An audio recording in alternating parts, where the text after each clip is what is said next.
ومن سيئات أعمالنا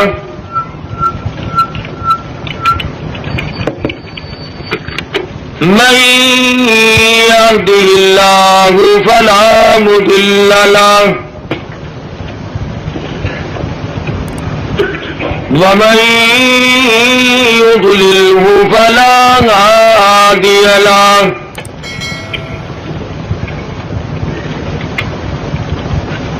ونشهد أن لا إله إلا الله وحده لا شريك له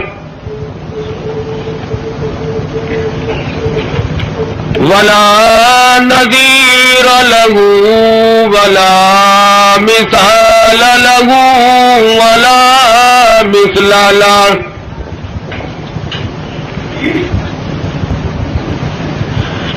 ولا معين له ولا وزير له ولا مشير له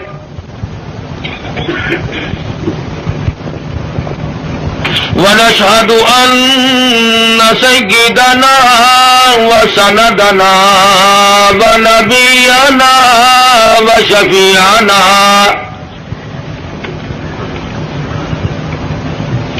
وهادينا ومرشدنا ومولانا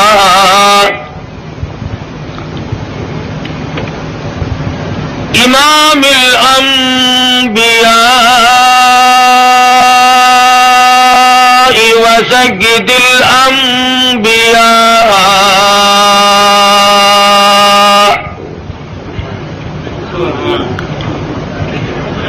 وخاتم النبيين باليقين محمدا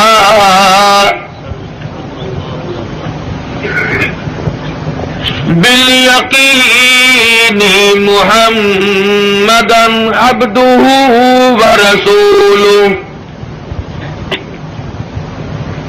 أرسله بالحق بشيرا ونذيرا صلى الله تعالى عليه وعلى آله وأصحابه وأزواجه وذرياته وبارك وسلم تسليما كثيرا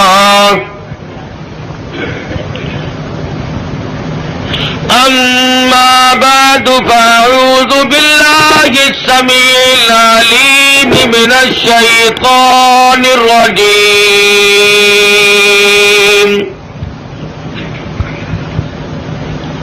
بسم الله الرحمن الرحيم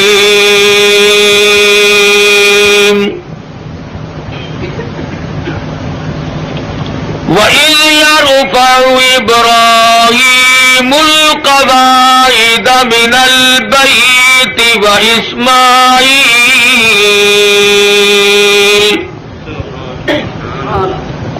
ربنا تقبل منا إنك أنت السميع العليم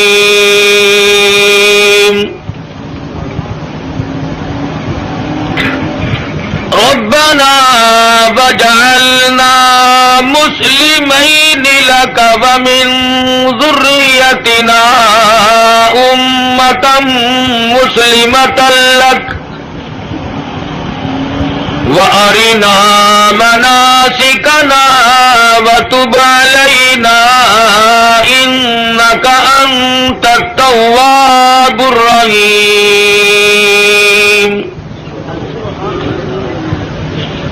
ربنا وابعث فيهم رسولا منهم يتلو عليهم آياته ويزكيهم یتلو علیہم آیاتہ والحکمۃ ویزکیہم انک انت العزیز الحکیم.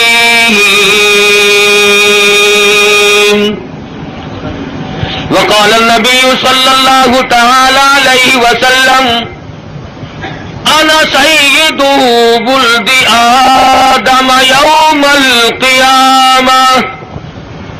وقال النبی صلی اللہ تعالی علیہ وسلم انما الاعمال بالنیات وانما لامرئ ما نوى. وقال النبی صلی اللہ تعالی علیہ وسلم الفقر فقری. وقال النبی صلی اللہ تعالی علیہ وسلم الدنیا سجن المؤمن وجنت الکافر. وقال النبی صلی اللہ تعالی علیہ وسلم الدنیا مزرعۃ الآخرہ. وقال النبی صلی اللہ تعالی علیہ وسلم من تشبہ بقوم فہو منہم. وقال النبی صلی اللہ تعالی علیہ وسلم المرء مع من احبہ. وقال النبی صلی اللہ تعالی علیہ وسلم اذا رأيتم الذين يسبون اصحابي فقولوا لعنة الله على شركم. وقال النبي صلى الله تعالى عليه وسلم اذا ظهر الفتن او البدع فليظهر العالم علمه ومن لم يفعل فعليه لعنة الله والملائكة والناس أجمعين. صدق الله مولانا العلي العظيم وصدق رسوله النبي الكريم.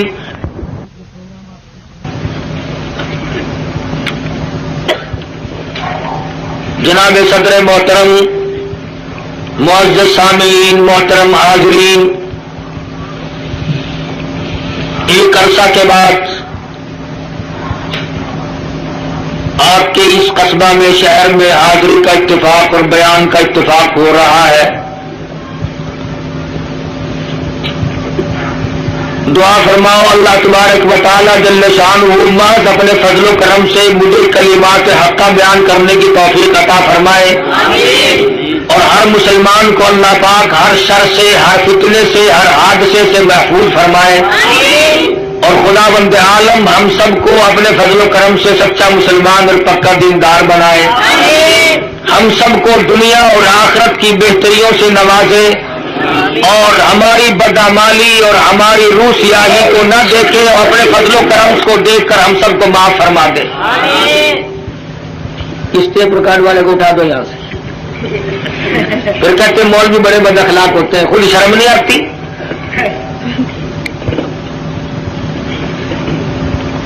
ایک تو یہ بڑی تک ہے جس نے یہ ڈھولکی خرید رکھی ہے، اسٹیج پہ بیٹھتا ہے، سب سے اگلی میں آ کے بیٹھتے ہیں یہ، اور پھر ہاتھ ہلاتے رہتے ہیں بیٹھے بیٹھے. عرض کر رہا تھا کہ اللہ پاک نے مجھے بھی پہنچا دیا اور آپ حضرات کو بھی اللہ پاک لے آئے. بس دعا فرمانا کہ خداوند ذوالجلال ہمارے اس مل بیٹھنے کو قبولیت عطا فرمائے. یہ خداوند عالم کا ہی بندے پہ کرم ہوتا ہے کہ اسے نیکی کی توفیق عطا فرمائے. ورنہ اس وقت کافی تعداد میں مخلوق اور مسلمان لوگ سینماؤں میں ہیں، ٹی ویوں پہ پڑے ہیں، زندگی کے قیمتی لمحات کو تباہ و برباد کر رہے ہیں،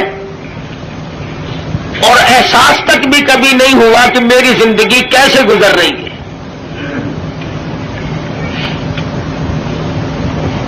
اور میں اس وقت نہ کسی کو گالیاں دینے کا ارادہ لے کر آیا ہوں، اس لیے کہ ملتان سے چل کر کروڑ پکے میں آ کے گالیاں دینا کوئی زیادہ ثواب ہے، اور تم میں سے کون سا آدمی ہے جس کو گالیاں دینی نہیں آتی؟ باہر سے آدمی بلوا کر کے گالیاں دلوانا کوئی ضروری ہے؟ اور میں گالی دوں کیسے؟ میرے بزرگوں نے مجھے گالیاں دینا سکھایا ہی نہیں۔ ہم جن اللہ والوں کی جوتیوں میں بیٹھے انہوں نے ہمیں قرآن و حدیث کی کستوری بخشی، اور نہ میں کسی کو کافر بنانے بھی نہیں آیا، اس لیے کہ کافر بنانا آسان ہے، مسلمان بنانا بڑا مشکل۔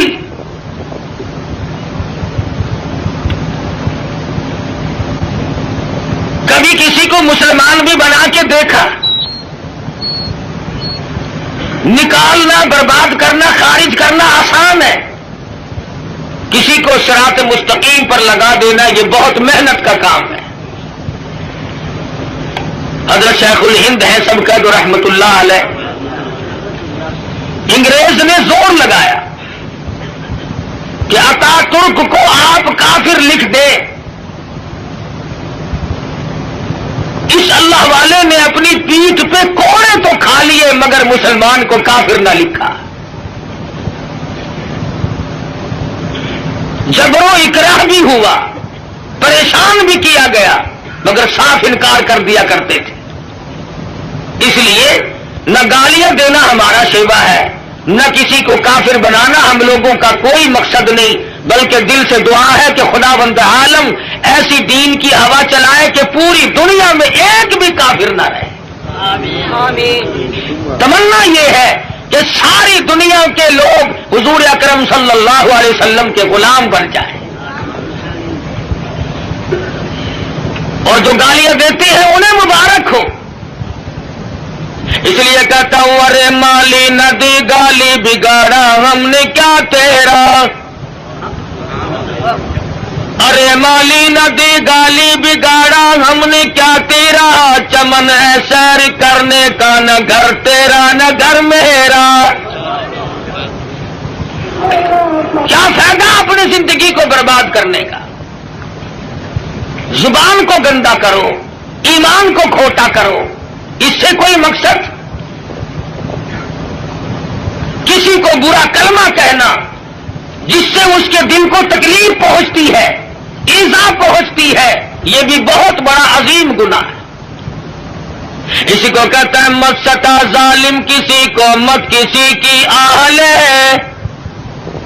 مت ستا ظالم کسی کو مت کسی کی آہ لے، دل کے دکھ دینے سے نادا عرش بھی ہل جائے گا۔ نعرہ تکبیر، اور پھر ہم تو اس ہستی کے نام لیوا ہیں۔ سیرت کی کتابیں اٹھا کر کے دیکھو، امام الانبیاء محبوب کبریا حضرت محمد مصطفیٰ صلی اللہ تعالی علیہ وسلم کی ذات گرامی ہے۔ کسی کی سیرت جوانی سے شروع ہوگی، کسی کی سیرت 40 سال میں جا کے شروع ہوگی، کسی کی سیرت 30 سال کی عمر میں جا کے شمار کی جائے گی۔ آمنہ کے در یتیم کا یہ حال ہے، نہ زمین تھی نہ آسمان تھا، نہ ستارے تھے نہ چاند نہ سورج، نہ حجر نہ شجر، نہ درخت نہ پتے، نہ سبزی نہ ترکاری، نہ کانٹے نہ پھول، کچھ بھی نہ تھا۔ سرکار مدینہ صلی اللہ علیہ وسلم کی سیرت کے تذکرے اس وقت بھی ہوا کرتے تھے۔ فرمایا وما ارسلناک الا رحمۃ للعالمین، کالی کملی والے میں نے آپ کو جہانوں کے لیے رحمت بنا کے بھیجا۔ علماء کرام نے عالمین کی تفسیر کرتے ہوئے 4 جہان شمار کرائے، ایک عالم ارواح، ایک عالم دنیا، ایک عالم برزخ اور ایک عالم آخرت۔ 4 جہان شمار کرائے ہیں علماء امت نے۔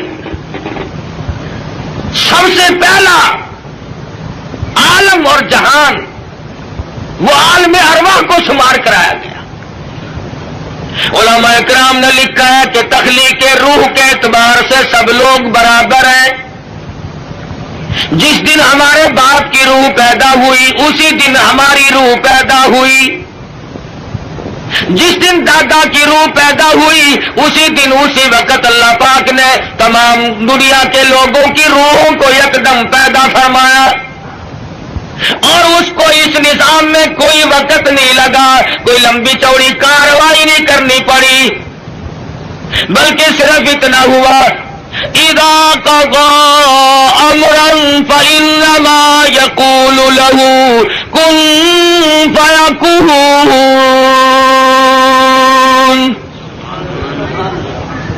جب وہ کسی کام کو کرنا چاہتے تھے اور چاہتے ہیں بس فرماتے ہیں ہو جا، وہ ہو جایا کرتا ہے۔ سارے جہان کی روحیں پیدا ہو گئی، تمام روحوں کو ایک جگہ اکٹھا کر کے اللہ پاک نے فرمایا الستو بربکم، اور دنیا میں جانے والوں، عالم ارواح میں رہنے والوں، کیا میں تمہارا رب ہوں؟ اللہ پاک نے عالم ارواح میں امتحان شروع کر دیا۔ دنیا میں جا کر یہ لوگ بگڑ جائیں گے، طرح طرح کے دھندوں میں پھنس جائیں گے، لغویات میں مشغول ہو جائیں گے، ان سے یہی اقرار لے لیا جائے الستو بربکم۔ کلیم اللہ کی روح خاموش ہے، ابراہیم خلیل اللہ کی روح خاموش ہے، روح اللہ کی روح خاموش ہے، نجی اللہ کی روح خاموش ہے، رسولوں کی روحیں خاموش ہے، پیغمبروں کی روحیں خاموش ہے، انبیاء کرام کی روحیں جواب نہیں دیتی، ابدالوں کی روحیں خاموش ہے، قطبوں اور غوثوں کی روحیں خاموش ہے۔ علماء لکھتے ہیں سب سے پہلے روح محمد الرسول اللہ صلی اللہ علیہ وسلم نے جواب دیا بلا انت ربنا۔ نعرہ تکبیر، بے شک تو ہم سب کا پروردگار عالم ہے۔ علماء لکھتے ہیں جب سرکار مدینہ صلی اللہ علیہ وسلم کی روح مبارک نے جواب دیا، اس کی تقلید کی خلیل اللہ کی روح نے، ذبیح اللہ کی روح نے، کلیم اللہ کی روح نے، روح اللہ کی روح نے، تمام روحوں نے اس کی تقلید کی۔ عالم ارواح میں شور مچ گیا بلا انت ربنا۔ عالم ارواح کی سرداری اللہ تبارک و تعالیٰ نے امام الانبیاء محبوب کبریا حضرت محمد مصطفیٰ صلی اللہ علیہ وسلم کو عطا فرمائی۔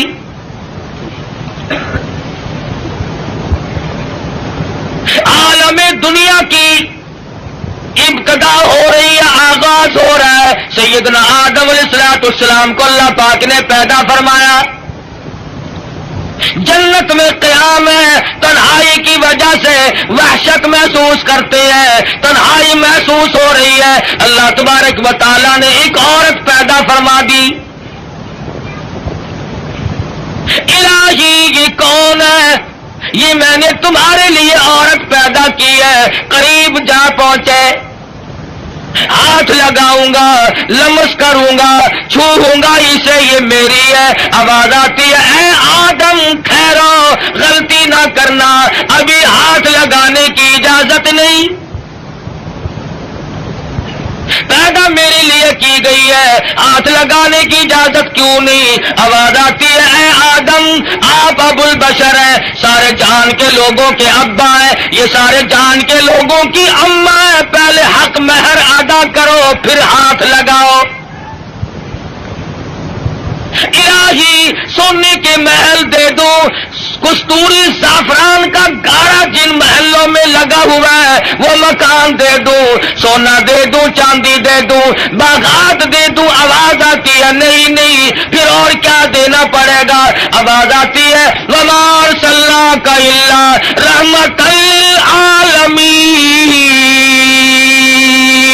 آج میرے حبیب کی تمام دنیا کے لوگوں کے سامنے سیرت ظاہر کرنی ہے، یہاں سے ان کے تذکرے شروع کرنے ہیں۔ اے آدم کچھ لینا دینا نہیں ہے، یہاں کھڑے کھڑے آپ میرے محبوب کی ذات اقدس پہ 20 مرتبہ درود پاک پڑھے، حق مہر ادا ہو جائے گا۔ نعرہ تکبیر، تو تاج و ختم نبوت، نعرہ تکبیر، ابھی شروع ہی ہوا ہے دنیا کا نظام کہ حبیب کبریا حضرت محمد الرسول اللہ صلی اللہ علیہ وسلم کے تذکرے شروع ہو گئے۔ درود شریف پڑھو، حق مہر ادا ہو جائے گا۔ آج مسلمان کو درود پاک پڑھنے کی توفیق نہیں۔ آج ہم صبح کو اٹھتے ہوئے کچھ اور کہتے ہیں، سوتے ہوئے کچھ اور بک بک کرتے ہوئے سو جاتے ہیں۔ ارے سونا جاگنا نہیں، بلکہ مرتے وقت کلمہ نصیب نہیں، درود شریف استغفار نصیب نہیں۔ بے ہوشی کی موت لوگ مر رہے ہیں، پھر انبیاء کرام تشریف لا رہے ہیں، حالات دنیا کے بڑھتے چلے گئے۔ یہ کون آئے؟ یہ یونس علیہ السلام ہے، شہر نینوار موصل کے لیے پیغمبر بن کے آئے۔ یہ کون ہے؟ یہ صالح علیہ السلام ہے، قوم سمود کے لیے پیغمبر بنا کے بھیجے گئے۔ یہ کون ہے؟ یہ شعیب علیہ السلام ہے، مدین کے نبی بن کر آئے۔ یہ کون بزرگ ہے؟ یہ کون سے پیغمبر ہے؟ یہ عیسیٰ علیہ السلام ہے، یہ ذبیح اللہ ہے، یہ یوسف علیہ السلام ہے، یہ بنی اسرائیل کے نبی، کوئی علاقے کا نبی، کوئی صوبے کا نبی، کوئی ایک ملک کا نبی۔ آئی آمنہ کے در یتیم کی باری تو آواز دے دی، دنیا والوں، آسمان والوں کا نبی، زمین والوں کا نبی، تمام کے تمام کا ایک ہی نبی بنا کر کے میں بھیج رہا ہوں۔ قل یا ایھا الناس انی رسول اللہ الیکم جمیعا۔ عجم کے باشندوں، عرب کے باشندوں، او بادشاہوں، گورنروں، وزیروں، غریبوں، امیروں، فقیروں، کوئی بھی ہو، تم سب کی طرف مجھے اللہ پاک نے پیغمبر بنا کے بھیجا ہے۔ سب کے پیغمبر آ گئے، کن حالات میں آئے؟ نہ گفتہ بے حالات لوگوں کے بن چکے تھے، ضمیر فروشی لوگوں کا مزاج بن گیا تھا، بدماشی گھوٹی میں پڑ گئی تھی، جہالت نے ڈیرے ڈال رکھے تھے، کمزور کی زندگی دوبھر اور اجیرن ہو گئی تھی، کوئی کسی کا پرسان حال نہیں تھا۔ کس شان کے ساتھ اللہ تبارک و تعالیٰ نے حضور اکرم صلی اللہ علیہ وسلم کو دنیا میں مبعوث فرمایا۔ سیدہ آمنہ خاتون کہتی ہے کہ جب حضور پیدا ہوئے تو مجھے ایک نور دکھائی دیا جس سے زمین و آسمان جگمگا اٹھے،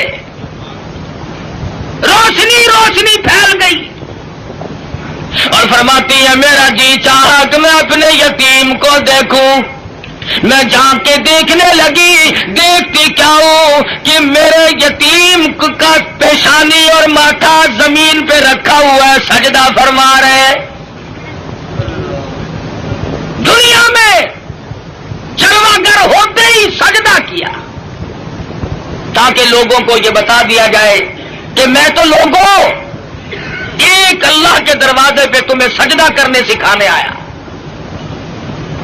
فرماتی ہے میں نے پیار کر کے گود میں لے لیا، ادھر میں نے پیشانی پہ بوسا دیا، ادھر شہادت کی انگلی اٹھا کر آسمان کی طرف اشارہ فرما رہے۔ میں اس ایک کو ماننے آیا ہوں، ابھی تو ابتدا ہے۔ ہم کئی مرتبہ سوچتے ہیں جی ابھی تو بچپن ہے میرا، جوانی آئے گی، بڑھیپا آئے گا، پھر مرتے وقت ایسی نیکی کروں گا جس سے ابدال بن کے مروں گا۔ ساری عمر برباد کرنے کے بعد یہ تمنا رہتی ہے، اور حالت یہ مجذوب کہتا ہے قدم سوئے مرقد نظر سوئے دنیا، قدم سوے مرکز نظر سوے دنیا، کدھر جا رہے ہو کدھر دیکھتے ہو؟ رات دن زندگی کو کاٹ رہے ہیں، قبر کے قریب کر رہے ہیں، اور ہم دن بدن دنیا کی غفلتوں میں پھنسے چلے جاتے ہیں، سوچا تک نہیں کبھی۔ بڑھےپا آ جاتا ہے، سفید بال آ جاتے ہیں، پھر بھی ہمیں کبھی موت کا فکر دامنگیر نہیں ہوا۔ کیوں ہو؟ کیا ضرورت پڑی؟ حضور اکرم صلی اللہ تعالی علیہ وسلم کی ذات اقدس یتیم پیدا ہوئی۔ حلیمہ کہتی ہے میرے پاس میرا ذاتی بچہ تھا، لوگوں نے مجھے اپنا بچہ اس خوف سے نہیں دیا کہ یہ اپنے بچے کو تو پالے گی اور ہمارے بچے کو بے پرواہی کر کے خراب کرے گی۔ چلتی چلاتی حضور کے دروازے پہ آ گئی، کہنے لگی آمنہ مجھے کم سے کم اپنے یتیم کی زیارت تو کرا۔ کہتی ہے جب آمنہ خاتون نے چیٹی چادر حضور کے چاند جیسے چہرے سے اٹھائی، حلیمہ کی آنکھیں چندھا گئی اور کہنے لگی میری آنکھوں نے آج تک اتنا حسین بچہ کوئی دیکھا نہیں۔ حلیمہ کہتی ہے میں نے بھی نہیں دیکھا، آمنہ فرماتی ہے میں نے بھی نہیں دیکھا۔ آواز آتی ہے، جبریل کہتے ہیں او حلیمہ او آمنہ تم کہاں سے دیکھ لیتے ہیں؟ تمہارے سامنے تو صرف قریش کے بچے ہیں، بنو سعد کے بچے ہیں۔ میں مشرق کا چکر لگاتا ہوں، میں مغرب کا چکر لگاتا ہوں، شمال میں پھرتا ہوں، جنوب کا چکر لگاتا ہوں، رب کبریا کی قسم آج تک میری آنکھوں نے اتنا حسین دیکھا نہیں۔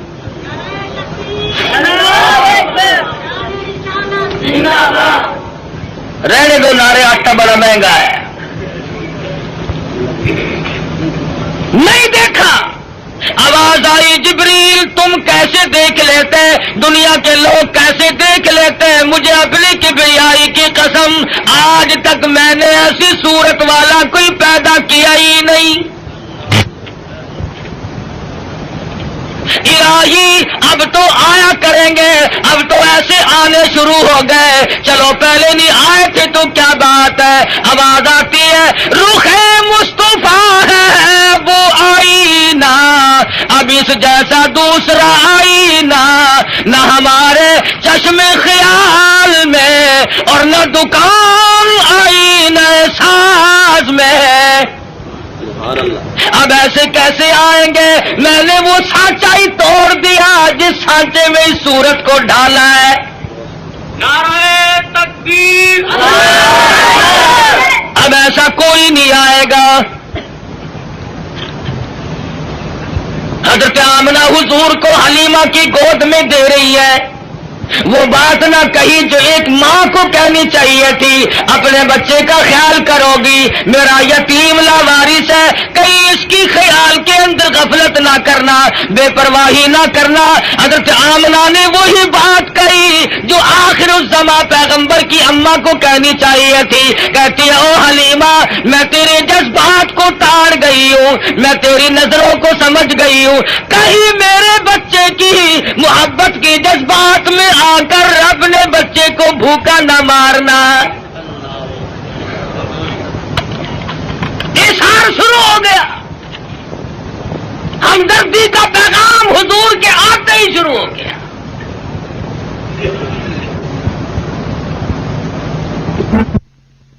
پوچھو یہ سعودی عرب والے بھوکے مرا کرتے تھے، حاجیوں سے ستو چھین کر مانگ کر کھایا کرتے تھے، ادھر قانون مصطفیٰ صلی اللہ علیہ وسلم کے چند قانونوں کا اجرا کیا، حدود اللہ کو قائم کیا، ادھر اللہ میاں نے زمین کو حکم دیا جب میرے نبی کو دستور کو مان بیٹھے اب سونا باہر اگل دے۔ پٹرول نکل رہا ہے، سنگ مرمر نکل رہا ہے، سونے کی کانیں نکل رہی ہیں، تو تم دیکھنا تو صحیح، جب ہمارے ملک میں اسلامی نظام کو استحکام کی صورت حاصل ہو جائے گی اور ہم جب سب دل سے ماننے لگیں گے، خدا کی قسم پھر اس کی برکتوں کا مشاہدہ کرنا۔ نعرہ تکبیر، ابھی تو آیا ہی آیا ہے نا، مسلمانوں نے بڑا غضب کیا، بڑا ظلم کیا، کوٹھی زندہ کے لیے، بنگلہ زندوں کے لیے، کار موٹر زندوں کے لیے، ہوائی جہاز زندوں کے لیے، سبزی ترکاری پھل فروٹ سارے کے سارے زندوں کے لیے، عورت مرد زندہ مرد کے لیے، مرد زندہ عورت کے لیے، کپڑا لتا خرچ اخراجات یہ تمام کی تمام ذبائح اور نعمتیں زندوں کے لیے۔ مسلمانوں نے کتنی بڑی بے انصافی کی، خدا کا قرآن مردوں کے لیے۔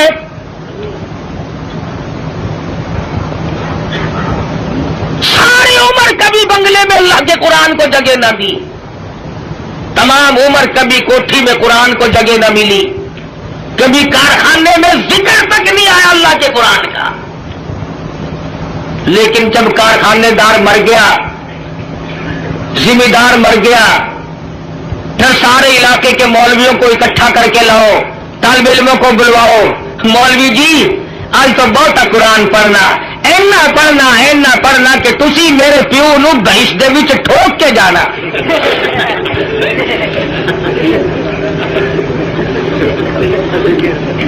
ساری عمر نیڑے نہیں آیا کبھی، شرابیں رج رج کے پی، بدماشی کی، بغاوت کی، مرنے کے بعد قرآن یاد آیا۔ اس کا مطلب یہ ہوا کہ یہ قرآن مردوں کے لیے آیا، زندوں کا اس میں کوئی حصہ نہیں ہے، تھوڑا سا۔ مولوی صاحب نستر والوں نے بھی جواب دے دیا، ڈاکٹروں نے بھی جواب دے دیا، حکیموں کو دکھا بیٹھے ہیں، ڈاکٹروں کو دکھا بیٹھے ہیں۔ ہوں تسی کچھ اللہ اللہ کر دو، اللہ کے نام کی برکت آخر ہوندی ہے، آخر گولی ٹکا انجیکشن آپریشن معجون پہلے، خدا کا قرآن پچھو۔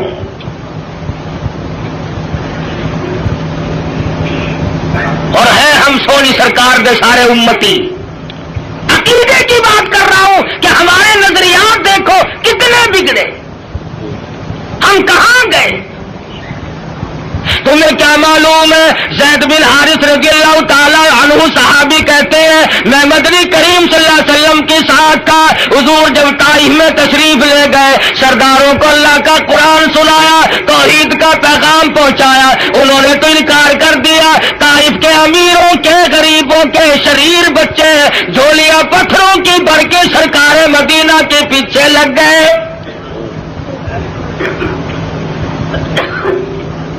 صحابی کہتا ہے میں نے بڑی کوشش کی، چاروں طرف سے آنے والے پتھر میں اپنے سینے میں کھاؤں۔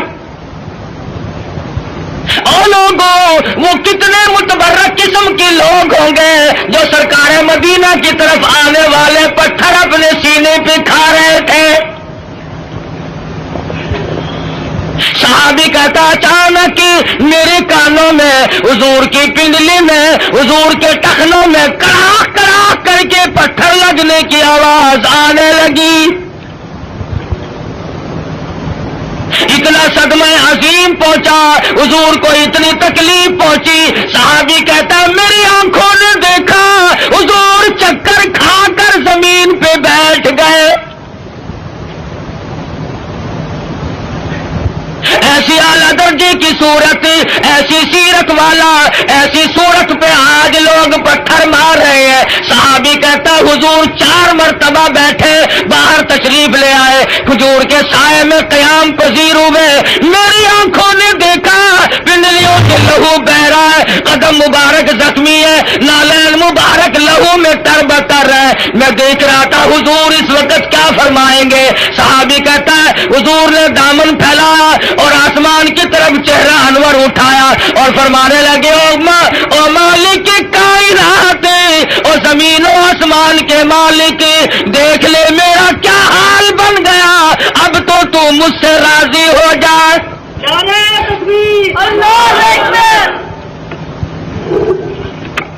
تجھے کیا پتا ہے کہ کس قدر دکھوں سے گزرنا پڑا ہے حضور اکرم صلی اللہ علیہ وسلم کو. عروہ بن مسعود رضی اللہ تعالیٰ عنہ نے مدینے پاک میں عرض کر دیا یا رسول اللہ صلی اللہ علیہ وسلم مجھے اجازت دو میں طائف میں جا کر اپنے قبیلے کے لوگوں کو قرآن کی تعلیم دوں. حضور کی آنکھوں میں آنسو آ گئے. فرمانے لگے عروہ بن مسعود تیری مرضی, مجھے طائف والوں کی مار آج تک یاد ہے.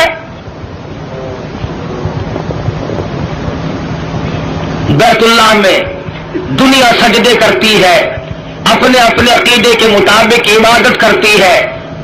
علماء نے لکھا ہے حضور اکرم صلی اللہ علیہ وسلم سجدہ ریز ہے, سجدہ فرما رہے ہیں. ایک کافر آیا اور اس نے آ کر کے زور سے اس قدر حضور کے سر مبارک میں پتھر مارا, لہو کی دھار دور جا کے پڑی.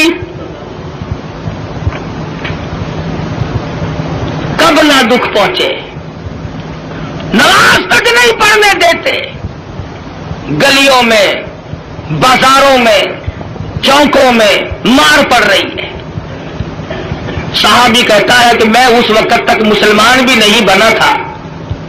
میری آنکھوں نے دیکھا کہ چاروں طرف لوگ کھڑے ہیں, پتھر مار رہے ہیں, ہڈیاں مار رہے ہیں, روڑے مار رہے ہیں, اور وہ بیچ میں کھڑے ہونے والے کچھ پڑھتے ہیں, زخمی ہے, لو لہان ہے. میرے دیکھتے دیکھتے اچانک ایک لڑکی آئی جس کے ہاتھ میں پانی کا پیالہ تھا. اس نے پیالہ زمین پہ رکھا اور لپٹ گئی. میرے ابا لوگ کیوں مارتے ہیں؟ لباس مبارک لہو میں تر بتر تھا, بچی کے کپڑے بھی خون آلود ہو گئے. اور صحابی کہتا ہے میں تو مسلمان بھی نہیں تھا مگر میری آنکھوں نے دیکھا کہ حضور زمین پہ بیٹھے اور پانی منہ میں لے کر کلی جو کی تو منہ سے لہو آیا. جس دین کی عظمت کے لیے, جس کتاب کی عظمت کے لیے سرکار مدینہ کو 13 سال دکھ اٹھانے پڑے, اور صرف اپنے لیے نہیں, کبھی جانثاروں کے بارے میں یوں اطلاعات ملتی ہے, کبھی خبر ملتی ہے کہ آج زنیرہ کی کھڑی کر کے دونوں آنکھیں نکال دی گئی. کبھی اطلاع ملتی ہے لبینہ کا کھڑی کر کے چمڑا ادھیڑ دیا گیا. کبھی خبر ملتی ہے نادیہ بڑھیا کو لٹا کر پیشانی پہ گرم گرم لوہا کر کے داغ دے دیے گئے. کبھی اطلاع ملتی ہے خباب ابن عارت کو پھانسی چڑھا دیا گیا. کبھی خبر ملتی ہے سعد بن دسنا کی بوٹیاں اڑا دی گئی. کبھی خبر ملتی ہے بلال حبشی کے پیر پکڑ کر مکی کی گلیوں میں گھسیٹا جاتا ہے. کبھی اطلاع ملتی ہے ابو فقیہ کی پسلیاں توڑ دی گئی. ان صدموں سے رات دن دو چار ہے, رات کو چین نہیں, دن کا اطمینان نہیں. 13 برس اس کشمکش میں کٹے ہیں. اگر یہ اسلام ایسی چیز ہوتی, اگر دین ایسا ہوتا کہ جس کو چھوڑنا ممکن ہوتا, ان دکھوں میں پڑنے کی حضرات صحابہ کرام کو کیا غرض پڑی تھی؟ پتا چلا کہ ایسی شے تھی جس کو چھوڑنا ہی ممکن نہیں تھا. حضور کی خود آنکھوں نے دیکھا صلی اللہ علیہ وسلم, سمیہ کے سامنے کھڑے ہیں مکے کے کافر لوگ اور بار بار تقاضا کرتے ہیں اگر تو اپنی جان بچانا چاہتی ہو تو ہم تجھے چھوڑ دیں گے, تو کلمے کا انکار کر دے. سمیہ کہتی ہو تم مجھے جان کی بات میری چھوڑ دو, مکے کے پہاڑ اپنی جگہ سے ٹل سکتے ہیں, سمیہ کے ایمان میں فرق قطعاً نہیں آئے گا. ہم جیسا ہوتا تو یہیں سے مسئلے بنا لیتا. اوہ جی جان بچانے بھی تو فرض ہے. مسئلہ جان کا بناتے, جیب نوٹوں سے بھرتے. ہم نے دین کی آڑ میں دنیا کمائی. ارے صحابہ نے دین کے لیے دنیا کو ٹھوکر سے ہٹا دیا تھا, پرواہ نہیں کی. ہم جیسوں کے لیے فرمایا کلوا وتمتعوا قلیلا انکم مجرمون، کھا لو پی لو مزے اڑا لو چند دنوں کے لیے، اور تم پرلے درجے کے مجرم۔ یعرف المجرمون بسیماہم فیؤخذ بالنواصی والاقدام، پیشانی کے بال پکڑ کر گھسیٹ کر جہنم میں پھینک دیا جائے گا۔ صحابہ نے ایمان نہیں بچایا، نعوذ باللہ جان نہیں بچائی، ایمان بچایا۔ جانتے تھے کہ دنیا اور آخرت میں چلنے والا سیکہ ایمان ہے، اگر ایمان چلا گیا تو پھر پلے کچھ نہیں رہتا۔ ہم لوگ تو اللہ کی بے نیازی کا زبان سے اقرار کرتے ہیں، تم کروڑ پکے والے بھی اللہ میاں کو بے نیاز مانتے ہو کہ نہیں؟ اللہ بے نیاز ہے؟ آہستہ بول لو کوئی سن نہ لے۔ بڑا بے نیاز بادشاہ ہے، جب وہ چاہے تو قطرے کو سمندر کر دے، اور جب وہ چاہے تو یتیموں کو پیمبر کر دے۔ بڑا بے نیاز بادشاہ ہے، جب وہ چاہے تو گنجے کو اندر کر دے، کون ہے روکنے والا؟ او بھائی ٹیپ ریکارڈ والے گھر لے جا اپنے، خدا کا واسطہ۔ یہ کون ہے مسلسل تو میں عرض کر رہا ہوں بڑا بے نیاز بادشاہ ہے، ڈرو اس مالک سے۔ شام کو سو لکھا پتی، صبح کو اٹھو تو ٹکڑوں کے محتاج۔ شام کو وزیر اعظم اور صبح کو اسیر اعظم۔ ریڈیو پہ خبروں میں نہیں سنتے بڑا ملزم؟ کون کہہ سکتا ہے؟ کسی بندے کی مجال نہیں، وہی کرتا ہے فعال لما یرید۔ بڑا بے نیاز ہے، جس کو چاہے بادشاہ بنا دے، جس کو چاہے فقیر بنا دے، کون ہے اسے پوچھنے والا؟ جب تنگ دم ہوتا ہے آدمی پھر خدا کو یاد کرتا ہے۔ پچھلے ہفتے میں سندھ گیا تھا، بڑیے جو ہے نا سندھ کے ہندو لاکھ درود پڑھوا رہے ہیں۔ ایک مولوی صاحب بتا رہے تھے کہ ہم نے بھی لاکھ درود مہنگا کر دیا، ریٹ بڑھا دیا ہم نے بھی۔ اب لاکھ درود یاد آیا، اس وقت تو کبھی منہ سے ایسی بات نکلتی نہیں نا آدمی کہ جب مغرور کھوپڑی بدلتی ہے خدا جانے کیا بن جاتا ہے۔ اگر فرمایا ولا تمشی فی الارض مرحا انک لن تخرق الارض ولن تبلغ الجبال طولا، میری زمین پہ آ کر کے نہ چل، تو میری زمین کو چیر نہیں سکتا، پہاڑوں سے بلند نہیں ہو سکتا، پھر سائلہ حاصل کیوں کوشش کر رہا کر کہتے ہیں؟ یہاں بڑے بڑے آئے اور جب جانے لگے تو کسی کو اطلاع تک نہیں ملتی، خبر تک نہیں ملتی۔ بڑے بڑے کمکمے، بڑے بڑے دمدمے دنیا میں لوگ جب رہتے ہیں نا خدا جانے کیا کیا کریں۔ دیکھا نہیں تم نے ایوب خان، یحییٰ خان، موسیٰ خان، فبأي آلاء ربكما تكذبان،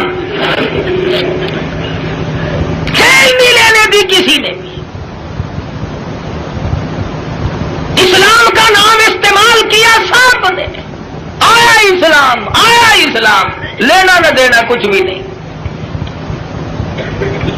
ہم لوگوں کی بھی مت ماری، بگاڑا لوگوں کو، مولویوں کے دماغ خراب ہوئے، پیروں نے اپنی روش چھوڑی، سب کچھ بدلا۔ جان بچاؤ، جان بچاؤ، پیٹ بچاؤ، اپنا ٹھکانہ بچاؤ، بچاؤ۔ صحابہ کرام میں یہ بات قتل نہیں۔ خویب بن زید انصاری نوجوان ہے رضی اللہ تعالی، میدان جہاد میں گرفتار کر لیا گیا، کافر لوگوں نے مجبور کیا، او صحابی تو بڑا قداور ہے، بڑا حسین ہے، بڑا جمیل ہے، ہم تجھے چھوڑ دیں گے، تو کلمے کا انکار کر دے۔ صحابی کہتا ہے مجھے کلمہ مفت میں نہیں ملا، روپے پیسے کے بدلے میں نہیں ملا، مجھے لہو کی ندیاں بہا کے کلمہ ملا، میں انکار کیسے کروں؟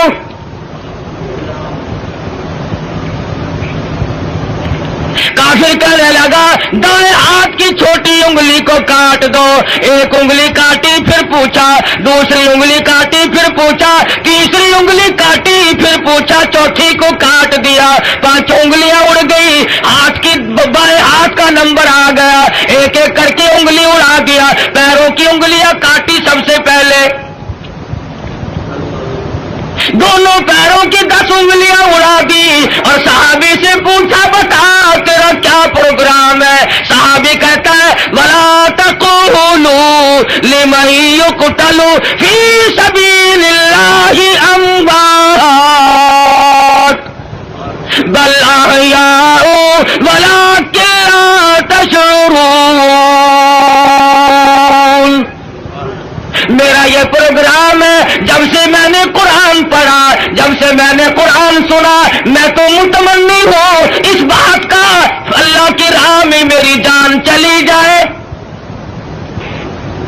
دونوں پیروں کی انگلیوں کو کاٹ دیا، اور اس کے بعد حکم دیا کہ ہاتھ کی ایک ایک انگلی کو 3 جگہ سے کاٹو،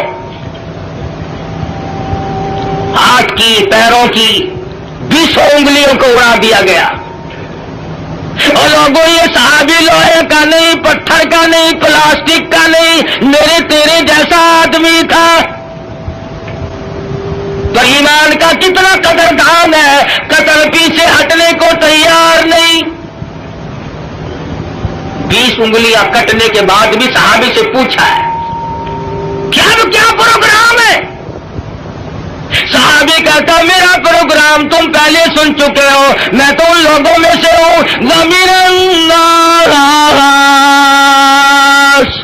مَن يَشْرِي نَفْسَهُ ابْتِغَاءَ مَرْضَاتِ اللَّهِ وَاللَّهُ رَءُوفٌ بِالْعِبَادِ۔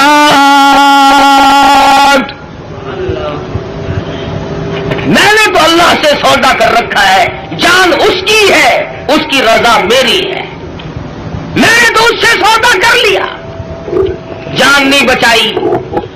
ہمارے زمانے کے لوگ جان بڑے بچاؤ ہیں۔ ایک وزیر کو پکڑنے کے لیے پولیس 2 مہینے پھرتی رہی، کبھی وزیروں کو پکڑنے جاتی ہے پولیس، کبھی وزیر ہم فقیروں کو پکڑواتے ہیں، اور کبھی خود چھپتے پھرتے۔ بےنیاز جو ہوا 2 مہینے تک وہ وزیر ملا نہیں، ایک دن پتا چلا کہ آج بنگلے میں ہے، پولیس والے تہجد کے وقت آئے، چھپا مارا، یہ سارے تہجد پڑھتے ہیں پولیس والے، چھپا کے پڑھتے ہیں، رات کو آپ کو دکھا کے نہیں۔ سارے مکان کی تلاشی لے لی، ملا ہی نہیں، میں نے کہا حد ہو گئی، گیا کہاں؟ وزیر سیانے تو ہوتے ہی ہیں، اس نے سوچا آج تو یوں کام چلے گا، زنانی چادر اوڑھ کے دودھ ملونے بیٹھ گیا۔ پولیس والوں نے سوچا کوئی پرانی بڈھڑ ہے، دودھ ملو رہی ہے، اسے کیا پوچھنا چھیڑنا ہے۔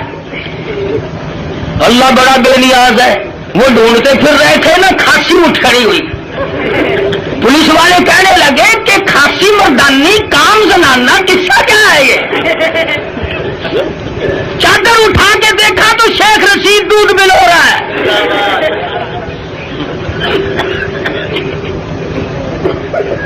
بڑا بے نیاز ہے، وزیروں کو دودھ ملوتے دیکھا۔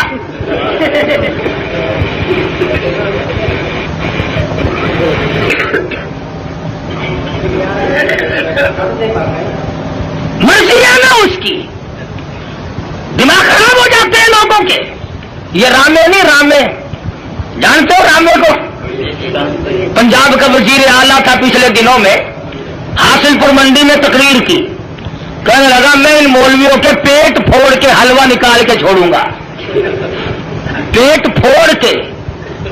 دوسرے تیسرے دن وہاں میرا موقع لگ گیا، میں نے کہا وزیر صاحب پیٹ پھوڑنے کی کیا ضرورت ہے، ہمیں تکلیف دے کر خامخواہ حلوہ نکالنا ہے، اگر پیٹ میں پڑا ہوا ہی نکالنا ہے تو صبح تشریف لے آنا، نکلا ہوا دے دیں گے۔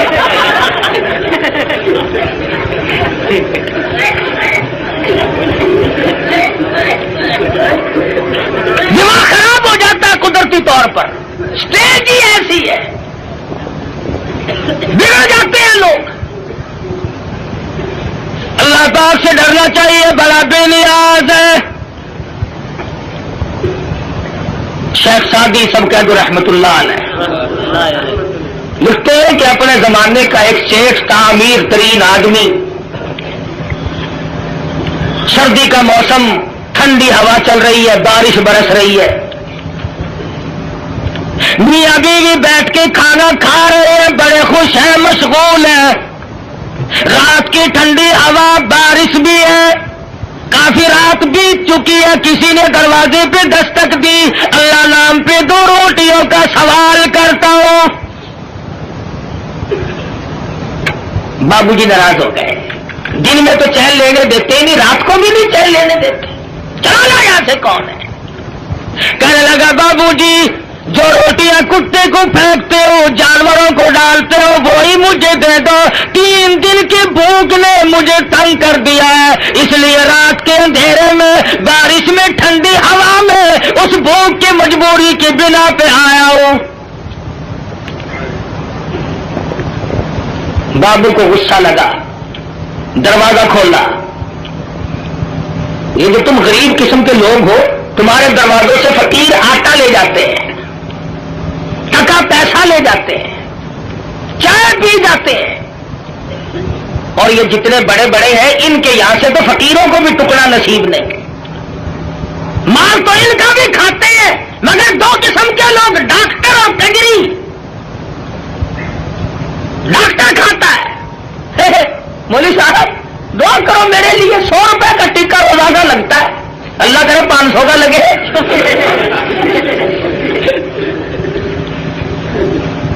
پتا ہے تم غریبوں کو کتنے ٹکے لگاتے ہو؟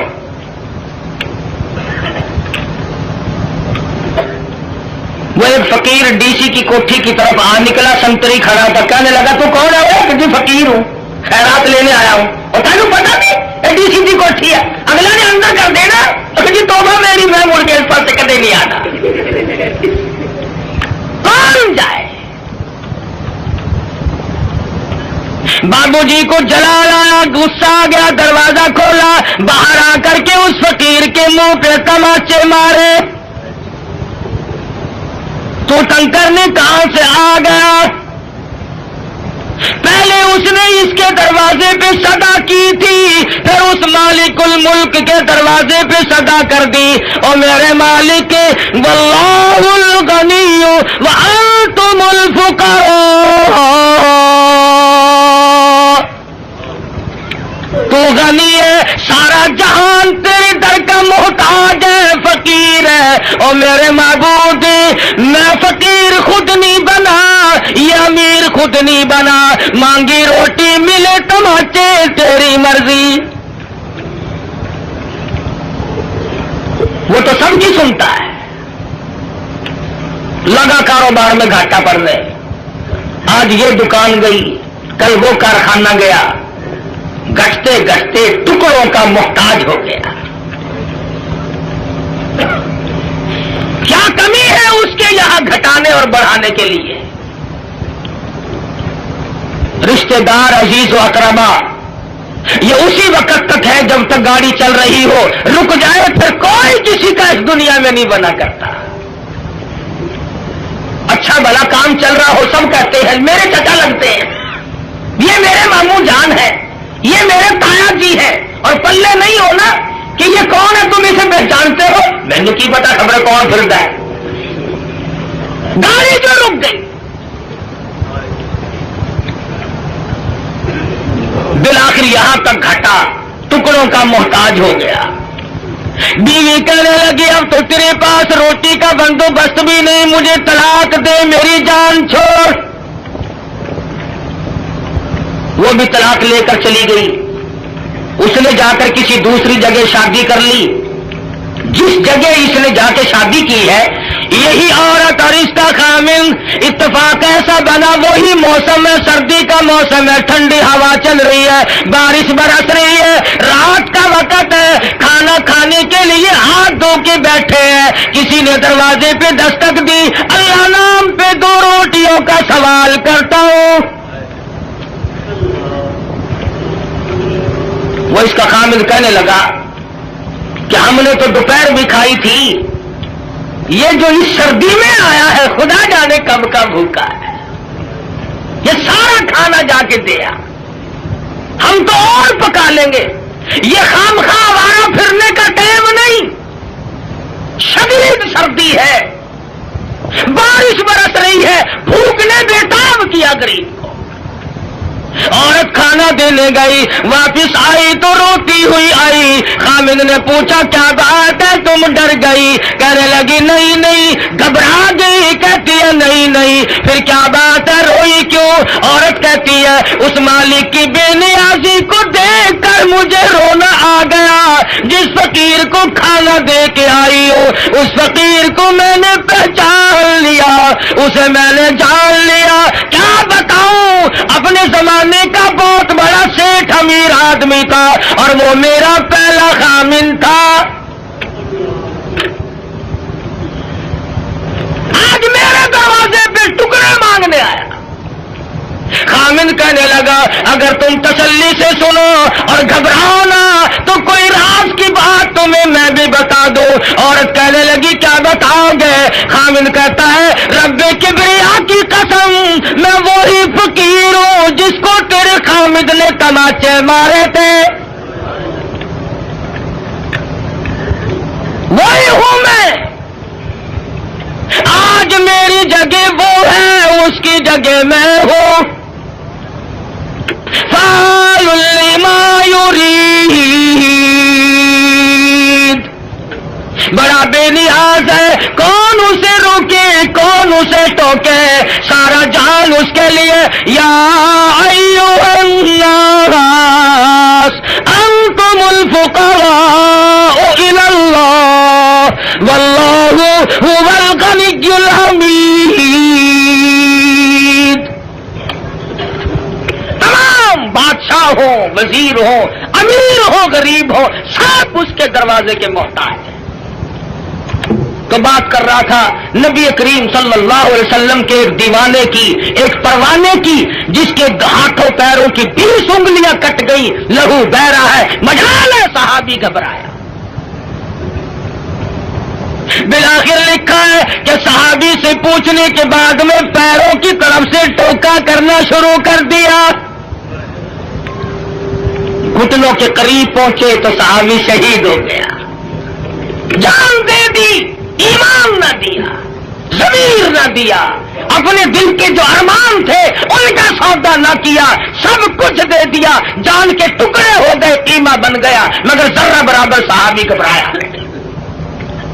یہ سارے مسئلے ہمارے لیے ہیں، گھبرانے والے بھی، پریشان ہونے والے بھی۔ محمد عربی صلی اللہ علیہ وسلم کی نگاہوں نے جہاں نبوت کی نظر پڑی اسے اتنا مضبوط کر دیا کہ پوری دنیا مل کر اس کے طاقت کو سامنے لا کر اسے جھکا نہ سکی۔ یہ تو جوان صحابی ہے، بچوں کا حال دیکھو۔ ہجرت والی رات میں سرکار مدینہ صلی اللہ علیہ وسلم نے حضرت اسما بنت ابو بکر سے فرمایا، بچی ہے چھوٹی سی، کہ ہمارے بارے میں کوئی پوچھنے آئے تو اسے خبر نہیں دینی۔